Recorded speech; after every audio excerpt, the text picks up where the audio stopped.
I grab what I need to grab. I got the drug bag on my left shoulder, look out the windshield, nothing's coming. And I want you to picture your right arm stretched out and pointed thumbs down like this. So this is how I'm holding the door.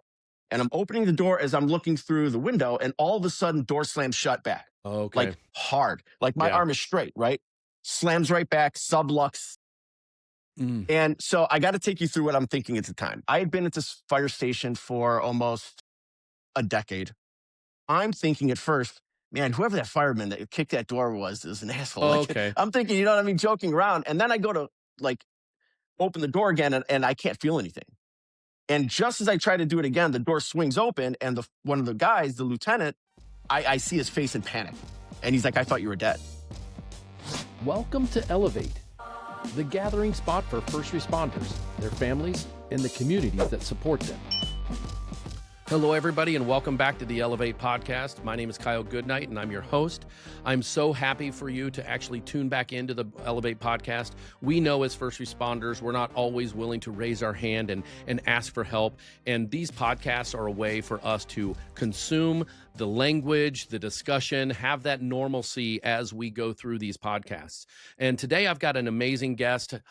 Him and I met through a mutual a mutual acquaintance, and about some pediatric CPAP discussion, and which we've had a podcast on before. So if you haven't heard about pediatric CPAP in the 911 setting, please go find that podcast and take a listen.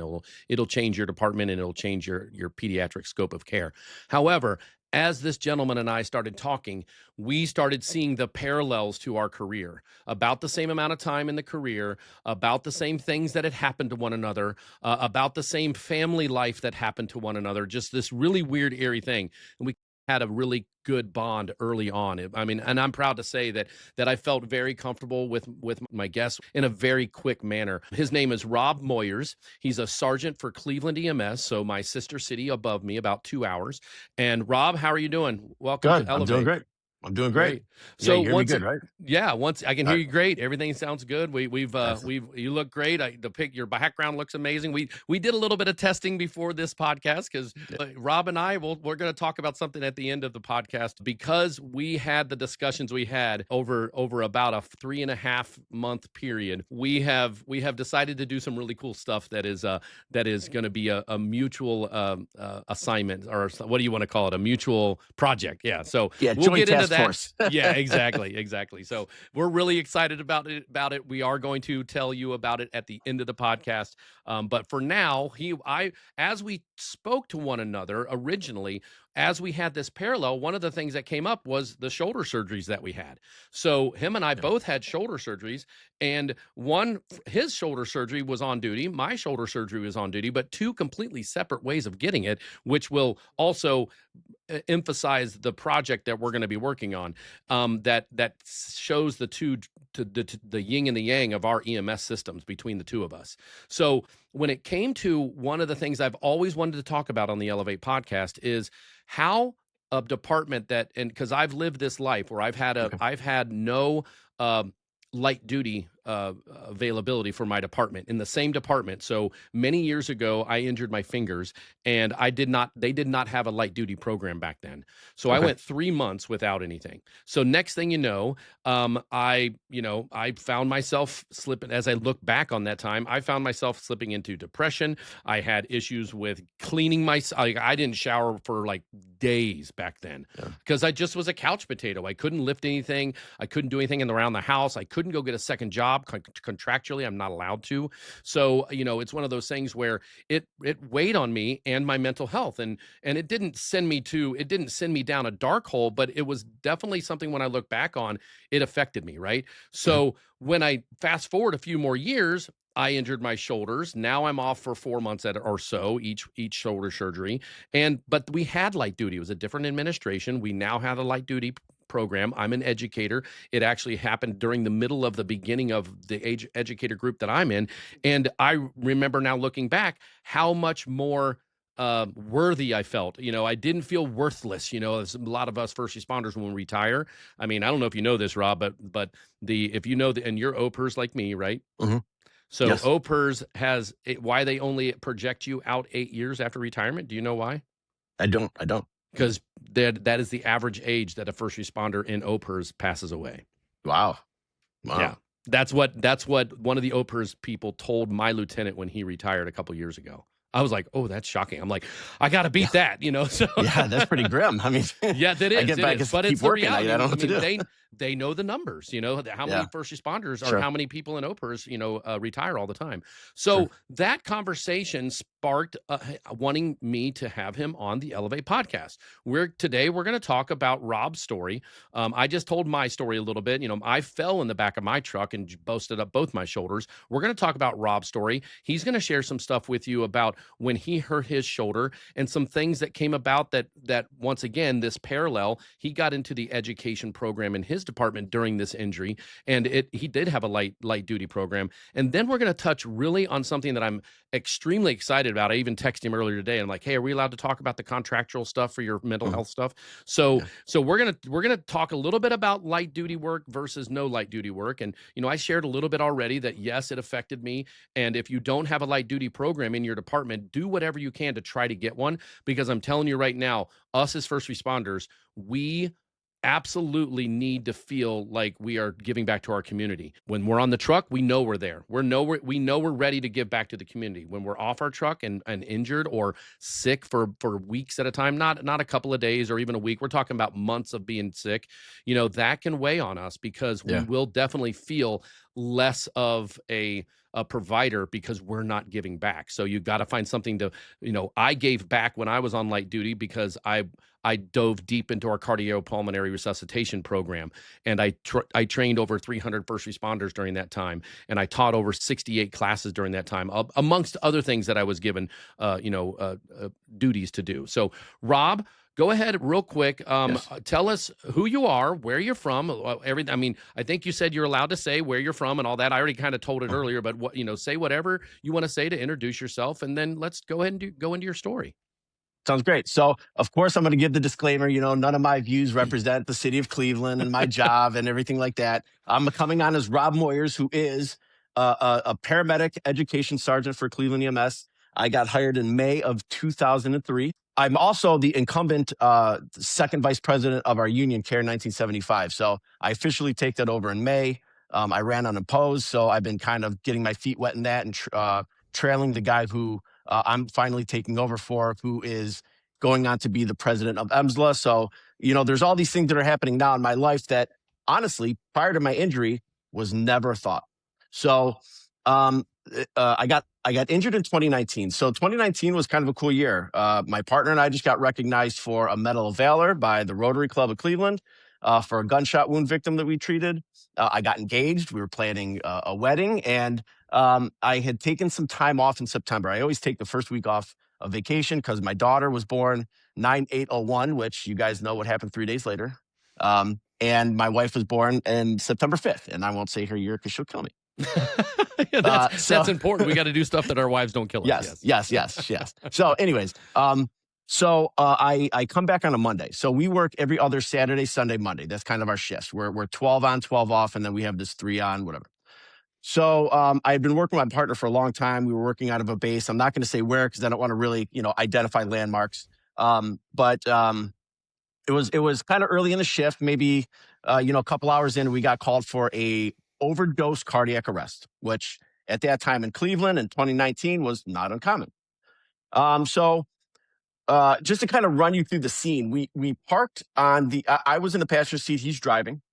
We park on what would be his left-hand side, which is the opposite coming thing, but right on the curb, and fire, who's our first responder from the same company, is right behind us.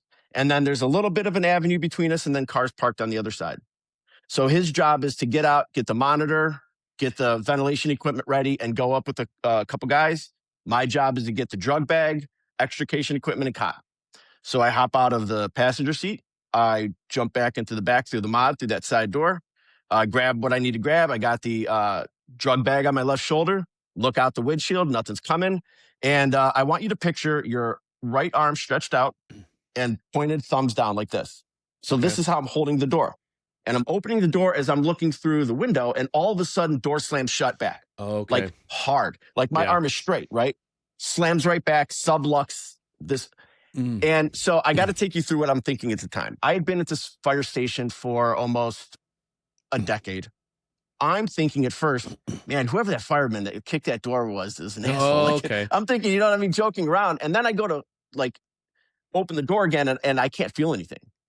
And just as I try to do it again, the door swings open and one of the guys, the lieutenant, I see his face in panic. And he's like, I thought you were dead. And I'm like, what do you mean? And just as he says that, I see this car going, and my thought was, oh, here we go, an investigation, like all this stuff's going. Nowhere in my brain in that first few minutes was, hey, you just got injured. Like I wasn't even thinking about that. Right. And then the car keeps going, and I'm like, that's weird. Like you get in an accident with a city vehicle. Chances are you're going to stop and file a claim, and you're going to go through the whole thing, and you at least want the city to fix your vehicle. And then I'm going through accident review committee and I'm doing all these things and car just keeps going. So now I'm like, all right, well, now I have to go tell my partner I just got hit by a car. So we go upstairs where they're at, and it's not an overdose. They had already gotten the patient awake because we had carried Narcan in a little kit, a Project Dawn kit that we normally have. And I tell them, listen, we have to call another squad. I just got hit by a car. And I guess, pardon my French, but he looks at me and says, fuck you. Yeah. Let me tell you why. So I came back on a Monday. Saturday and Sunday, he worked with 2 floats. Both days there were MVAs. One was when he was parked. One was when somebody else was driving. So he thinks I'm joking with him that, third in a row, we have an MVA. He's like, involving your vehicle. Yes, involving him in the squad. So there was 2 other times before that the squad got hit. Now, nobody got injured from that, right? No. Okay. But there's reports. There's all these things. Yeah. Oh, so he's thinking you're fucking with him. I got it. Exactly. So I'm like, no, I'm really serious. And then there comes the, another squad coming, send a squad for me. There's a whole accident report, which was kind of crazy because I couldn't write it. I had to actually dictate it to my captain. Sure. We go through the whole thing and I get seen and, they send me home and I go to my PCP at the time and I'm like, I think I'm okay. I just got a stinger. It's a little whatever. I got some pain in my elbow. That was what was hurting me initially. And everything just kind of felt stiff. And he's like, take a week off. Let's see what happens. Right. So in that week, my shoulder started dislocating in my sleep. So he sends me to an orthopedic surgeon who sends me in for an MR arthrogram. I go in, they're injecting the dye. The guy who's injecting the dye says, you're going to need a scope. Apparently it was leaking, which is a diagnostic sign of what's called a capsule tear. Okay. Oh yeah, that makes sense. So, anatomy wise, you have your glenoid ligaments here, right? And then underneath that is the labrum, and they want to inject the dye to kind of get some contrast in there so they can get some imaging. Well, it was leaking right out. Interesting. So, now this is BWC, of course, because everything takes forever. I had what's called a Hagel tear, which is it's the anterior glenoid ligament. There's 3 ligaments that hold your shoulder in together. This guy here, the inferior one, ripped right off of the humeral head, and my labrum had torn all the way up. So it's a minimum 6-month surgery recovery. Sure. Right? Labrum tear plus they got to screw that back in. So what they did was they cut the frayed end, screwed the ligament back in, made my shoulder super tight, and then put screws in there to put my labrum in together. So my injury was September of 2019. Okay. I have surgery January 21st of 2020. September, October, November, December. So 4 months later. Yes. Because of BWC. Okay. Exactly. Yeah. So, well, mine was BWC too, but I don't remember it being that I hurt myself July 1st, and I went in, July, August, October. No, mine was 4 months too, now that I think about it, because I didn't get surgery until November of that year. Okay. Yeah. So yeah, mine was 4 months too. Crazy. Yeah. Okay. So that's just the beginning. I haven't had the surgery yet. So were you still working on the truck even? No, I was off. I was still able to work on the truck somehow. So talking about that, do you guys have hazardous duty incentive, HDI? No, we don't. That's one of the things that eventually I want to get to. So we'll bring that up in a little bit once we dive a little bit more into what you went through during the recovery. And I know you have a very unique story because if I remember right, you had to do it twice. Yes. Right. So now I'm off on hazardous duty incentive, which is actual contractual language. Okay. Which we'll get into it. But basically, I'm paid while I'm off because I couldn't do CPR. My shoulder's popping out of Sure, the place. sure. I mean, So, we get paid while we are off too, whether it's the workers' compensation stuff, mhm, the if it's that, if we choose to do workers' comp, but because we're yeah. OPERS, if we go into workers' comp, we are now paused from our OPERS time. Oh So yeah, it no, we get 80 hours of straight pay. right, We get and 100% of our pay. Yeah. that's That's amazing because contractual. Yeah. we can choose one or the other. We can choose to get the reimbursement and our paychecks from the state through workers' comp, or we Mhm. can choose if we have enough sick leave. We can choose to use our sick leave so we don't use our so we still accrue vacation time. We still Sure. accrue our insurance and all that stuff for our family. Like so, we just have a weird way, and that's the thing that I think eventually by the end of the conversation, we're going to get into the contractual stuff that you're talking about that maybe we can take to our people and see if we can mimic it because Yeah, absolutely. that's huge because I used up over 700 hours of Yeah. sick leave that I had to do, even though I was hurt on the job and all my bills were paid by workers comp. They would say, okay, you have two paths now. Mhm. You can choose to take workers comp 60% pay and be out of PERS for how many ever months you're out of commission, or you can stay in our system, use your sick leave, and then that way you can still accrue everything, and you're still on medical leave, so you're not in jeopardy of losing your job either way. But Sure. it's just too, so what I'm hearing is we have two choices, and you have essentially just it just this is what happens when you don't have a choice. If you No, get no, no, hurt on the no. job, you go into this hazardous pay thing, which is No. incredible. There are stipulations. There are Okay. stipulations. My stipulation was, I believe, that because I hadn't made patient contact yet, but you can't just like fall off of an ambulance and get HDI. That's where light Oh, duty comes in. So I can kind of touch on okay. that stuff. But hazardous duty incentive is where you want to be in that situation if that happens, because with like initially you have to use your sick time, but if they deem it HDI, you get that time back into your bank. Gotcha. Cool. So Cool. yeah, That was yeah. going to be Okay. a question.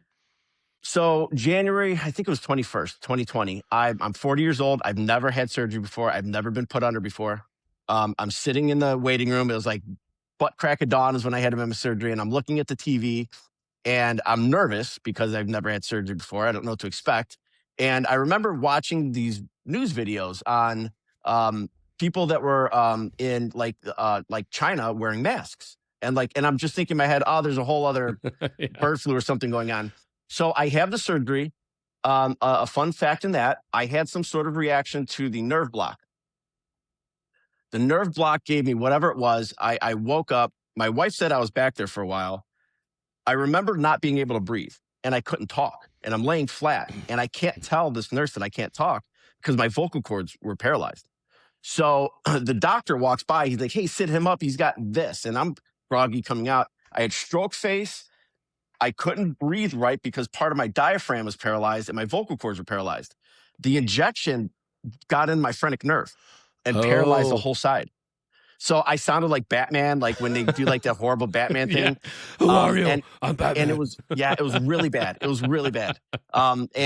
So I had that situation happen, and whatever. So um, I'm in that sling for 8 weeks, right? Sure. And then I have to have rehab, which was 3 stages. The first thing they had to do was like I had 40% range of motion. They would Sure. physically stretch Oh my yeah. arm out like Yeah. taffy, and Yeah. then I'd work out in that. Right. So I'm supposed to get the sling off in March of So 2021. real quick, during those 8 weeks in the sling, were you doing any light duty work? Or were you just No, off? I'm still on HDI. We Okay. have So you're in, okay. 2,400 hours. 2,400 hours. Wow. So I'm off paid. I'm at home. Well, how did that Another. like so with that being said, and knowing that you're off duty and Mhm, you don't have a light duty because I went back to light duty within like 3 or 4 weeks, I think. mhm, Just before I took my sling off, I went back to light duty the first surgery. I went back yeah. to duty 1 week after my surgery on the second one. It was Okay. just I just did a lot better on that second one. So I went back to light duty. So I never got into a 2-month period where I wasn't giving back to my community. What Yeah. happened during that 4 week or that 8 week period before you started your rehab or how long was it actually before you did anything to come back to work and start giving back to your community? Okay. So 8 weeks in, I'm set to get my sling off and I can start driving to rehab. I did nothing for 8 weeks. Okay. I'm not allowed to move my shoulder. I'm getting the sling off right around St. Patrick's Day. I'm kind of excited. What happened in March of 2020? Yeah, we went down on the 13th. Yep. So the whole nation, shut down the world. Now my doctor said I can put your shoulder back together, but you're 40. You're in between. If you were younger, you're fine. If you're older, you're getting a shoulder replacement. You're 50-50 whether you can go back to work or not. Really? He's like, it's going to like straight up to go back to work at all. Oh yeah. So he had told me, he's like, it depends on genetics and your rehab. How'd that affect you? Oh, God. Well, it initially I kind of, I thought to myself, like, I'm like, this isn't the end of my chapter. But there, in the back of my mind, I haven't done anything else. I was 21 when I became a paramedic. I'm like, I'm thinking in my head, like, I don't have another option, right? I'm just going to bust this rehab out. So I really, I got really healthy, you know what I mean? And I'm like thinking in my head, I'm going to do everything I can. I'm going to take collagen. I'm going to do all these things to really get myself back. And I was excited about rehab. And then they said, no elective stuff. Right. And now when that hit in March, I panicked because now I'm thinking I can't do rehab. So and you're not going to get back to be able to get back on the truck because so I can't. At least. Right. So one of the things that and I knew that I was coming back after my fingers, but one of the things that when you're going through this time, you've got now a new focus. Okay, he's telling me it may be career ending. That's got to be very hard on someone like yourself that was such. So ingrained into the EMS system back then. And from what I've gathered from you, you really enjoyed the job. You weren't like one of those, oh God, I got to go to work today. You were one of those, I get to go to work today. So, at least you had something to concentrate on and a goal instead of just like being off, you know what I mean? And knowing like, okay, one, my bills are being covered. Okay, that's cool. That helps with stress. Absolutely. When your family's being provided for and you've got your insurance for them too, that's being provided for.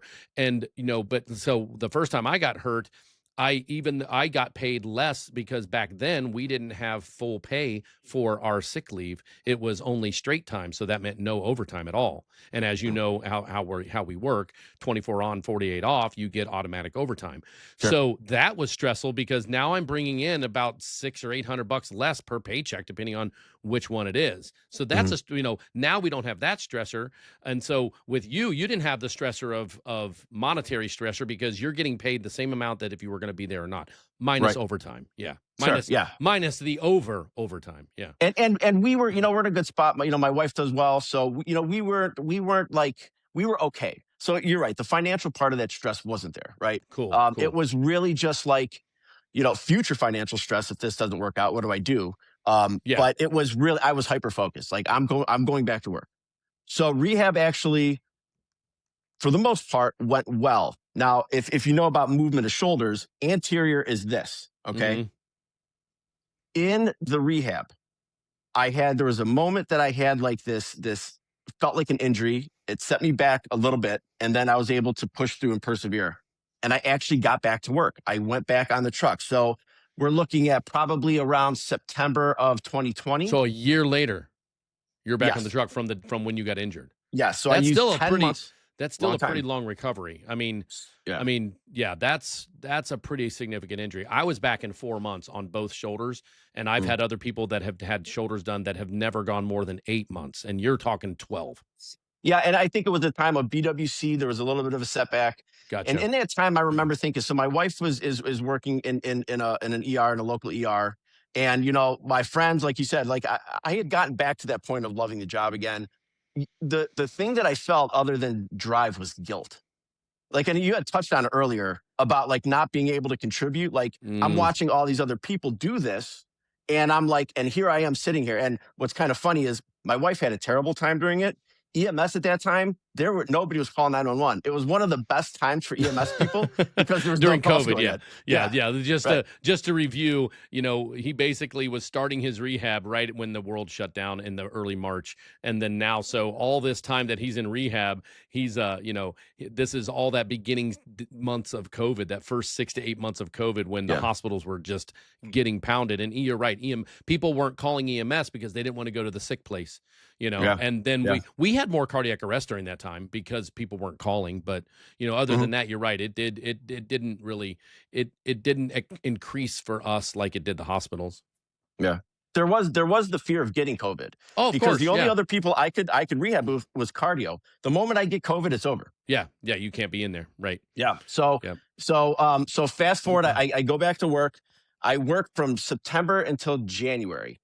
I was having problems grabbing the bar, moving around the ambulance, and reaching over and opening the back door. So what happened is what is very common with the first injury I had is I developed a slap tear. Okay. So now I have another labrum tear, which is Right. another 10 months out.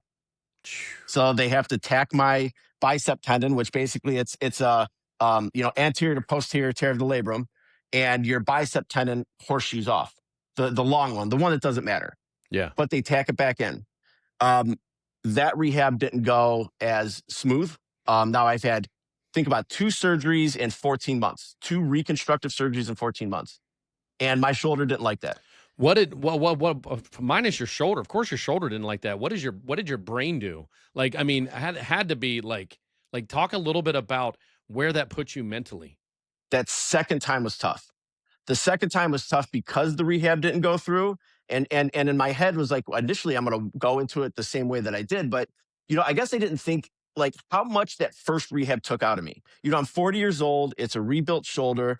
I literally gave it my all. And I'm like, I have to do this 6 months later again. And the rehab didn't go as smooth. It was a lot more painful. There was a lot more other things.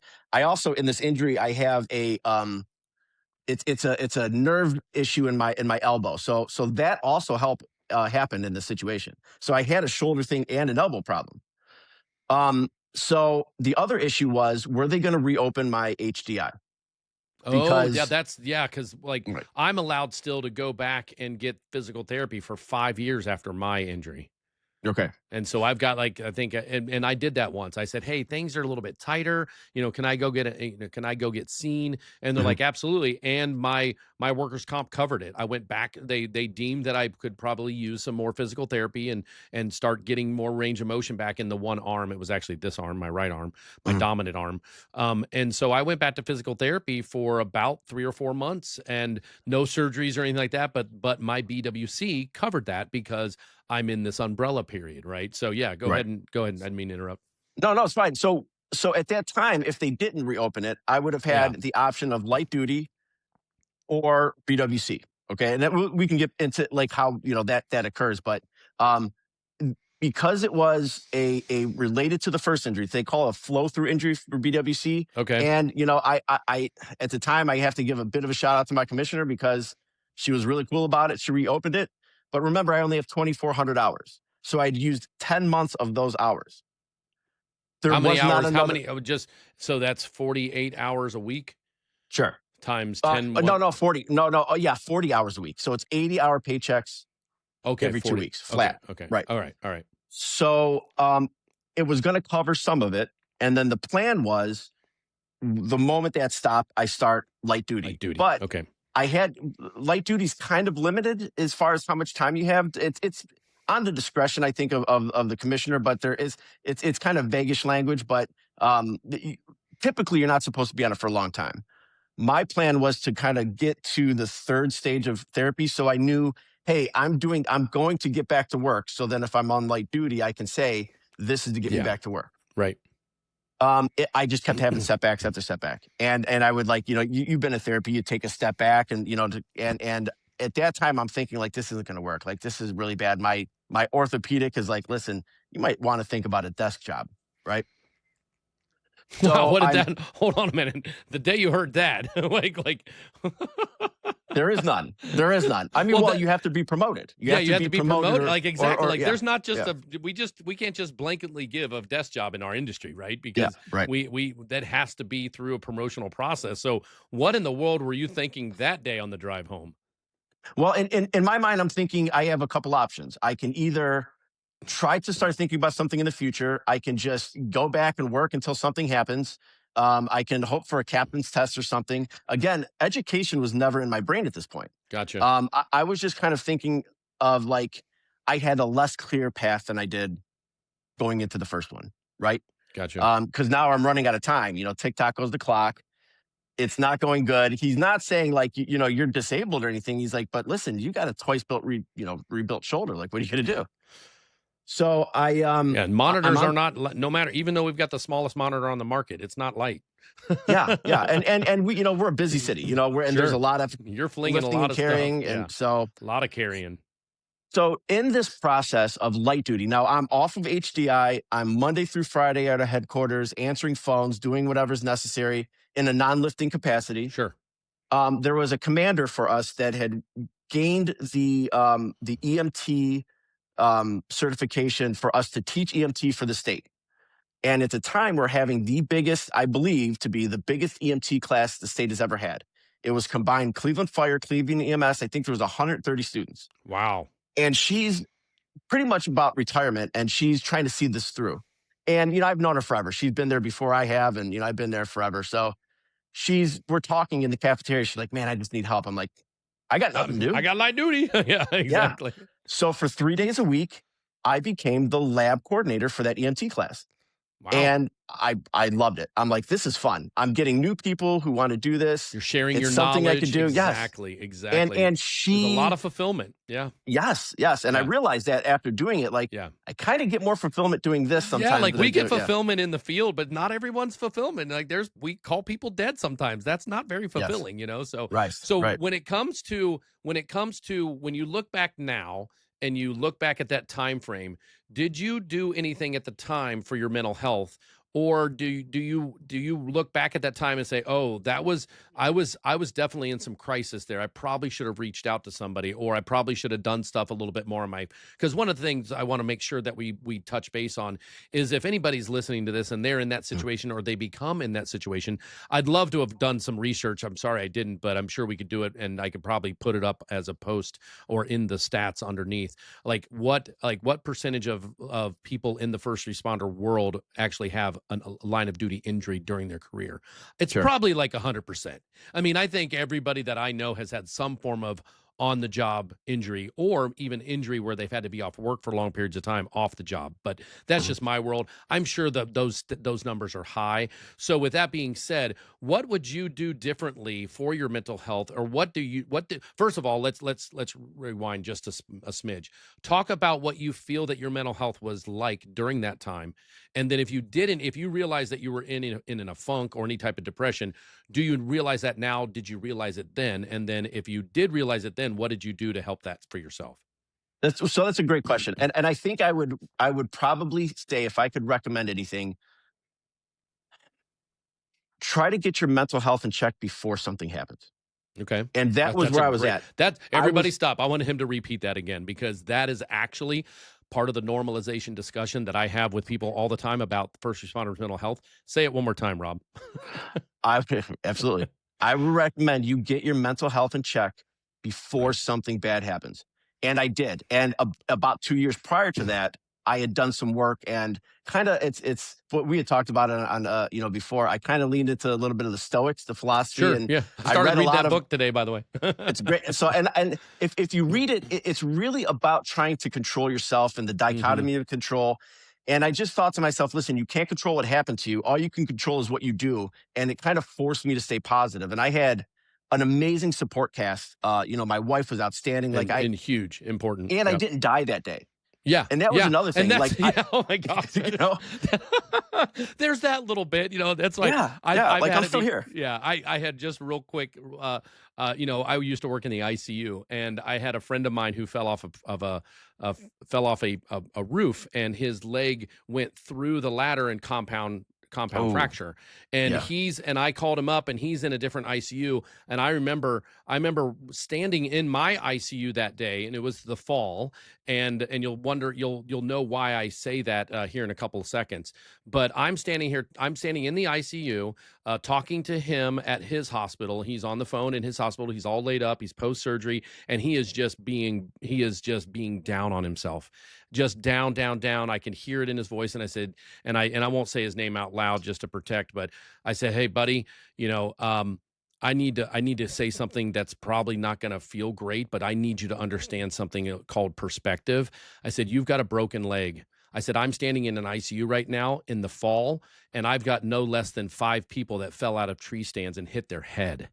And Yeah. now we are talking about pulling 4 or 5 of them off of the vent in the next couple of days. Yeah. And Yeah. they're going to pass away. So I was like, I'm not trying to be a dick. I'm just telling you, like, you broke your leg. I'm like, for the love of God, if you have to have your leg amputated, it's going to suck. You're going to have to think of a whole new world and a whole new life with no leg or with this injury. And you may limp for the rest of your life, but guess what? You protected the most important thing, and you didn't hit your head. And Yeah. he was like, and that day I mean, if you were to ever talk to him, he'd be like, that day changed his mindset. Yeah, it did. And So don't yeah, get me you not wrong. dying from the car, from the who knows how fast that car hit that door, you know? We don't know. And don't get me wrong. I What if lost a lot what- of things. Like, no, here's a question. Was there anything in the back of that truck that you forgot and you went back to get, and then you were going back out you know what I mean? No. Like, okay, I'm just gonna No, say, I like, oh, I forgot to unbuckle the monitor, you know, and so I went back to unbuckle the monitor, and that gave me that minimal amount of time where my timing was better to get hit like that instead of hit by me coming out and then getting plastered. What it actually was me paying attention. Okay. Oh, looking If through the I'm window. not looking out of the window and I just open that door and just start, if what you're supposed to do is open the door and grab the bars and walk backwards, right? If Yeah. I did that, I'm dead, or permanently. You know what I mean? Other parts of your body that got, yeah. Yeah. I mean, there's so many worse things that could have happened. Sure. I lost so many things. I was a massive skier. I skied all over this continent. I can't do that anymore. If I fall, hurt my shoulder, all my protection's gone, right? Yeah. I played softball. I did very. Can you throw it? random Are you MMA right-handed stuff. or left-handed? Yes. Oh yeah, right. I'm so done. can you throw a football or anything? I can't throw anything No, anymore. so I can tell you the only other person that gets this injury. Are you ready for this? Okay. Major League Baseball pitchers. Okay. That's a career ender for them. So there's no more throwing a ball for me. The one thing that See, I that's did, what actually we've Yeah. never talked about that. I Yeah. cannot throw a ball. Now, mind you, mine's not from the same injury, but I've had 2 surgeries on that same shoulder, 14 years apart, and I just don't have range of motion. I can't bring my arm up and over and throw the baseball or the football. Yeah. I just can't. I mean, I used to love throwing the baseball and the football, and I just can't do it. I just can't. And it really upsets me because I loved throwing footballs and baseballs. Yeah, I played softball for our love playing co-ed softball. Cleveland Can't EMS. do- I played for us. So I can hit, but I'd have to be a first baseman and hope to God I don't have to throw anywhere.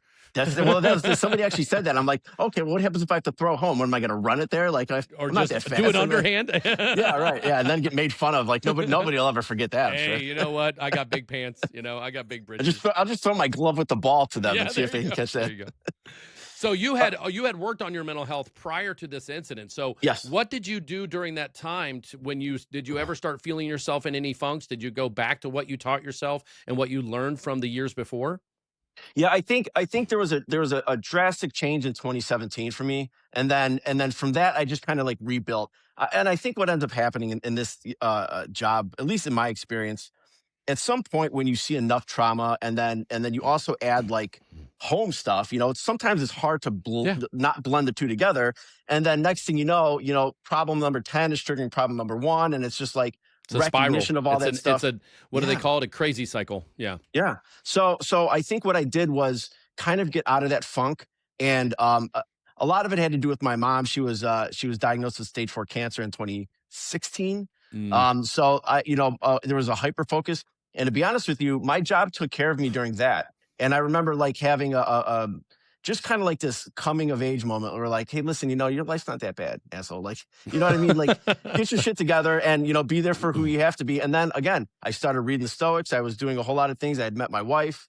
Life was kind of in a good trend at that moment. And it was just kind of like, I do remember thinking at some point in that, had I not have been there, would I have been able to make it through that first surgery? Yeah. No. Yeah. know? So, I mean, and what's that old saying is that God never throws anything at us that he doesn't feel that we can't, work through somehow if we choose to work through it. So, he threw what he threw at you in 17 to probably help you through what was going to happen to you in 19 and 20 and 21, matter of fact, with him having 2 surgeries. So that's really good to hear. And that's a great message.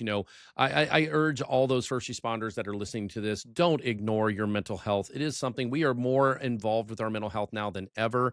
And to the point where some people are like, oh my gosh, we're talking about this again. And I'm always like, yes, if I guarantee you, when he hurt his shoulder, there was a normal conversation about his path to get back to work. It's normal to talk about recovery on a physical injury. And I want to get to the point where we are normal to talk about our recovery on a mental injury or the stacked traumas, whether they be at work or at home or in life. I think just the other day, I don't know if I told you this story, Rob, but the other day I was going to Tampa for the NAMSP conference, and I'm sitting in the airport before I get ready to leave, and a guy sitting next to me, and he's like, doesn't look good. Like, he's like almost on the verge of crying. And I'm like, hey man, you okay? It was just, you and I we're givers when it comes to, people in need, and you never know, like, maybe something is, I don't know. But I asked him, and he's like, no, man, I lost my wife a couple years ago, and we used to fly a lot, and it's just really hard right now. And I said, hey man, and I said, hey buddy, I feel for you. And I said, that has to be tough. And I went right into just being a friend mode. And we talked about our mental health that day. And I told him, I said, when we got done before I had to go get on my airplane, I told him, I said, this is what normalization looks like. You and I just had a very normal conversation about our mental health. And I said, I hope you remember that. And I hope that, and I hope I remember that. I hope I never lose track of that, because it wasn't weird, because I've been trying to normalize mental health now through my podcast for the last almost 2 years, through my struggles and whatnot. So, that normalization is important. So normalizing it. And this is a good segue to talk about what you guys did inside of your contractual stuff in your union. Can you share with us? Because I don't even know. And I specifically asked you not to tell me about it yet, because I want to hear this for the first time ever but I just know the concept. You actually have contractual wordage inside of your union contract for your department about your mental health and when people are having mental health issues and struggles on their job. Share a little bit about that section, whatever you're allowed to talk about. Sure, absolutely. It has to do with like immediate aftermaths of calls. Okay. So there are certain calls that are listed. I won't get into what those are, but there's certain calls that are listed in there that if that happens, it automatically triggers a 1 hour decompression time. Sure. You're off. You're out of service. That's it. Okay. After that, you have a conversation with the captain that's on duty at that point, and then you're offered the employee assistance program. Okay. Which is part of the city. It's EAP is what we call it. Sure. Yeah, we've got one. And at that point, you can actually leave shift, get paid to leave shift. But then there's a whole like follow up that you have to do, and then there's a few I don't want to say hoops you have to jump through, but for lack of a better term, like you have to meet this criteria, this criteria. There's a potential to be off, a little bit longer, but it's all directed with the guidance of a mental health professional, right? So that became contractual for us. We ended up, I want to say it started in 2022. Now, that real quick, was that something that your constituents were like strove for? Like, did they ask for that, or was it just something that was put into the language and now it's forced on them? Because one of the things that just flashed in my brain when you said that is, I've got some guys that are like, no, I'm going to be fine. I don't want to take time off work. You're not going to put me off time on work because of this, ABC type of run. Like, or was that something that your fellow employee, you know what I'm talking about? It was union driven. It was union driven, and it was asked for. Yeah, we actually put it in contract negotiations. Okay, and it was one of, if I'm not mistaken, one of the first contractual mental health languages in the country. We had met with a commander when we were discussing something else, through work. He was actually on the union at one point before he was captain. He had pioneered this for a long time, because this coincides with something else that we do that is peer driven. We have a peer support group that is funded. Yeah. And so we have both. Okay. So at any given time, you could be on a call and the call's bad and you're off for that contractual hour. And then you could say, listen, I just want to talk to peer support. Sure. And then that's what they do. You're just out of service. You go talk to them. That's about and what we do. Like, we don't have that. I think that contractual hour thing is kind of like us just getting back into service. Like, we don't have it contractual and wordage for it. It's just kind of what's expected, or not even expected. Like, especially if it's a call that destroys the back of our truck, we're going to be out for an hour just putting our truck back together. You know what I mean? Yeah. So but then we could get peer support requested. And of course, like when I had the 4 people pass away from from carbon monoxide. We had a debriefing really quick. Like I was only on work for 3 hours, and when I got off, that whole call was about that same 3 hours. I got off work, I went home, and my captain called me back and said, "Hey, we're doing a debrief at the fire station. I need you to come back." So within Yeah. 2 hours, we were doing a true debrief because it was an entire family that passed away from it, right? Yeah, that's So, tough. Yeah. and that's a tough one. Like that would have Yeah. definitely qualified for one of those things. Even though when I went home and as I'm driving on my way home, I did not even think that I needed it at the time. And we can go into another discussion about what that did in general. I know some things about the call now that I didn't know before the debrief. So part of me wishes that I didn't listen to the person that found the bodies because Mhm. come to find out, future and if 4 or 5 days later, and actually even that afternoon, I knew people that knew that family. and Yeah. and then I It's have and vicarious trauma is real. We all know Mhm. that. I mean, if that's news flash to you, look up vicarious trauma. It's trauma that you only hear about or see, and you were not on scene for it. So I did not see this individual, but it was graphically described in the debriefing. And that's one of Yeah. the things that I talked to my chief about many years later. I said, maybe in debriefings, we don't have graphic descriptions of the people that saw what they saw. And, like maybe that should be guided by the peer support team to say, hey, okay, hold on a minute. Some of the people in here may not want to hear that. Let's change the wordage, or let's change, let's talk about something different because now I have this, because I've got a vivid imagination. I always have. And now I have this vivid explanation of the way that he found one of the individuals. And I'm like, I wish I never had that in my brain. That vicarious trauma actually kind of ended up being part of my mental health struggle a few months later. Sure. Yeah, So, that makes sense. Yeah. I think what ends up happening is we have so many calls, right? sure. So yeah, okay, if it's not busy, they'll give us some time. And that's 60 minutes. You're not cleaning your truck. You're not doing anything. Gotcha. You're off. You're off. You're out of there, right? And then it's like reevaluate at that point. But it's enough time to give them away from everything, so you're not looking at the back of a bloody ambulance, or you're not trying to write a run report and relive it in that moment. You know what I mean? It's like take a minute, pause, see where you're at. And I think that was the style, that was the spirit of it. And it's really been such a great thing. I've been a part of probably 4 debriefings in my career. I went home, I think, once.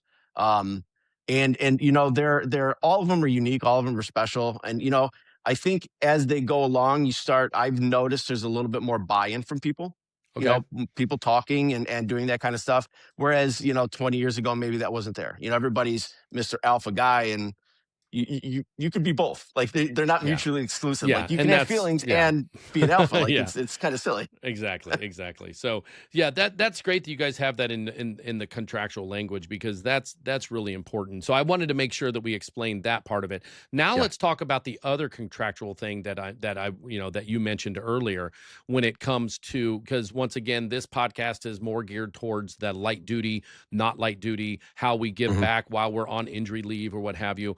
That I feel is important, because I was a completely different person, not only for myself, for my family, when I had light duty, because I felt worthy. I got fulfillment. I can still remember, I have times when I've trained people that I remember. Like I Mhm. remember really good times that I trained. And I remember getting home, or not getting home, getting back to our headquarters one day, and my chief was getting ready to leave. And I'm getting back about 4:30, 4:45, and she's packing up, getting ready to leave for the day. And she's like, "Wow, you look like you're in a good mood." And I said, "I am, chief." I said, "I had one of the best days ever training." I said, "I cannot believe how awesome I feel right now with Mhm. what we did today and what we accomplished today." And she's like, "What do you mean we?" And I'm like, "Us as a freaking county." I said, there were things, there were aha moments, there were openness. People were talking about CPR and things that they'd never learned before, and that I was the first person to tell them that they made them think a different way, and they've been doing CPR for 20 years. Like it was just incredible. Like the words, I said, I was in a great flow. I said, I'm just telling you right now, I cannot tell you another time that I felt better than this. And I was in a training aspect. It wasn't a save. It wasn't Sure. like a awesome airway that was tough, and all that stuff. stuff. It was education, and it felt incredible. Like, and that's when I realized, I had already been in the educational area of our department for a few years, but that's when I was like, man, I never not want to educate. Like, Yeah. even if I'm on the trucks, I'm still going to educate somehow because it's very fulfilling to me.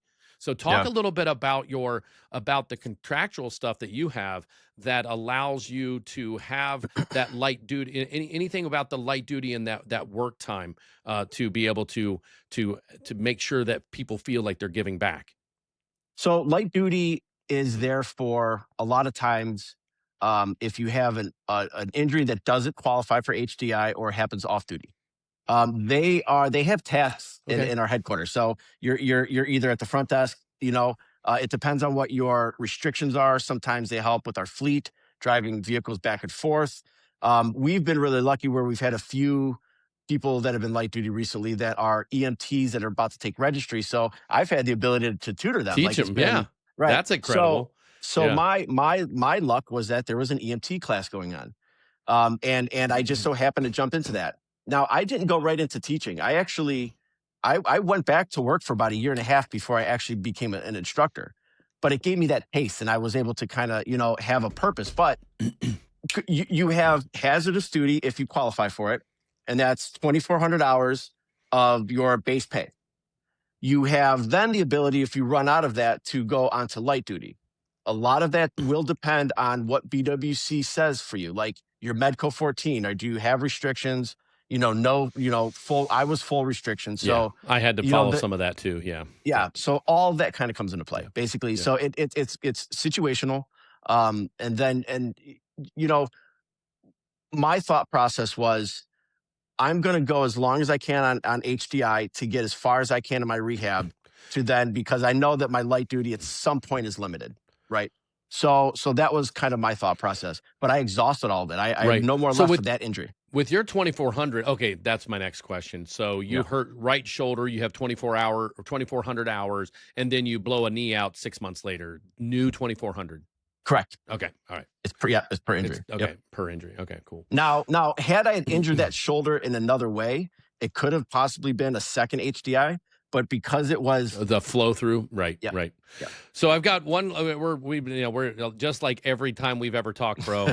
I mean, the other night, the one night when we got the Ohio, we had already talked for about an hour and a half prior to finding out the new guidelines for the state of Ohio for CPAP and BiPAP, and then we talked. I think when we finally talked again, we talked for 3 hours that night, dude. Yeah. There was a lot of good back and forth. I think I actually thought you fell asleep a couple of times because I thought you started breathing heavy, and we're talking, and I'm talking about something, and all of a sudden I'm like, you awake, Yeah.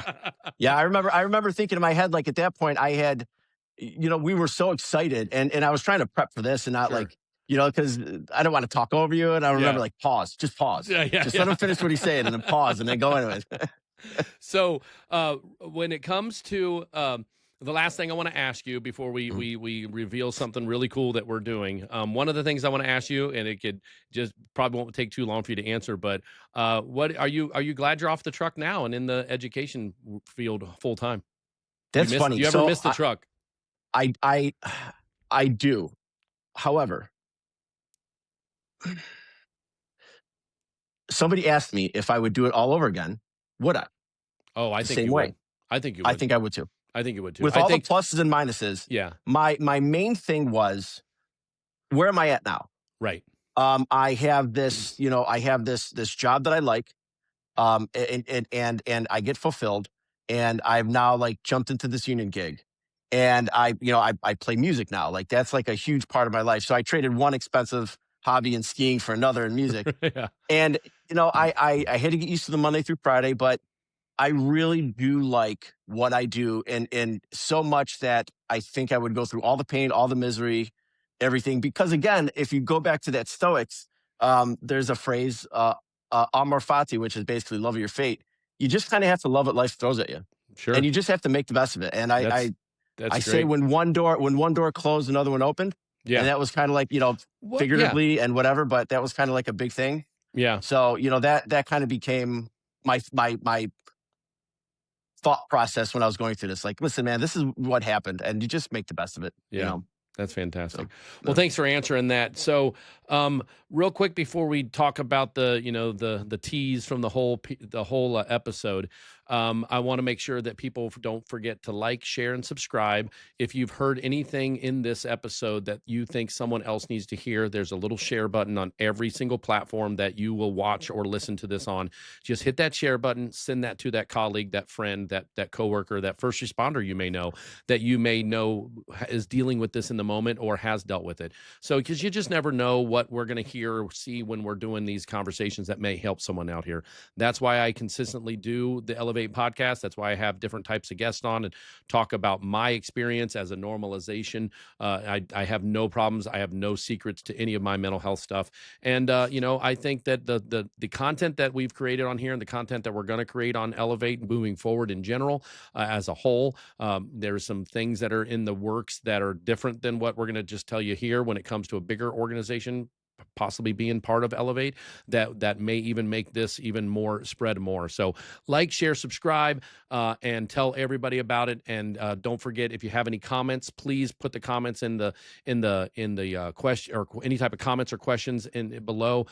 You know, as much as I can, I'll get back to them. Rob, one thing I want to make sure that we get out into the open is, so through this process, as Rob and I have gotten to become fast friends, is what I like to say it. We're a lot of similar paths. One of the things that came up during our discussions, and please, Rob, if I say it wrong, please correct me, because sometimes I miss some of the small details. And of course, two brains are better than one. And whenever you get two brains in one area, that's always a bigger concept, right? So as we started learning about our paths, and they were very similar, then we started getting into discussions about ventilators and eye gels during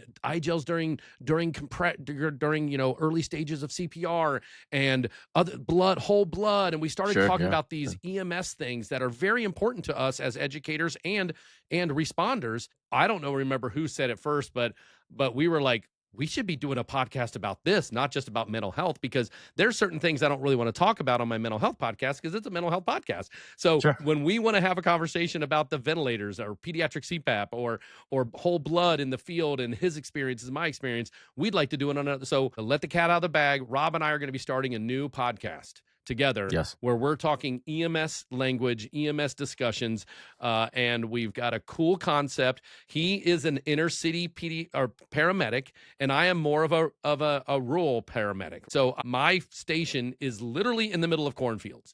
I have to, when the corn grows tall in the fall, I have to make sure I watch my exit out of my station so I don't have a blind side with a car. So we have a yin and a yang of what our EMS says. We live in the same state. We operate under the same state protocols. His protocol for his department could be a little bit different than mine, but we were given the same paramedic license from the same state. And what we found out as we started talking, we were like, "Oh, you do it that way?" And he's like, "Yeah." And then I'm like, "Oh," and he's like, "Oh, you do it that way?" And then he's like, what's your transport time? And I flipped him out when I told him we're 25, 35 minutes away from, if not longer, away from the hospital, where he's 3 or 5 minutes away from a hospital. So I'm excited. Rob, tell us more about what you remember about our coming up with this other podcast that we're going to be launching in a couple of weeks.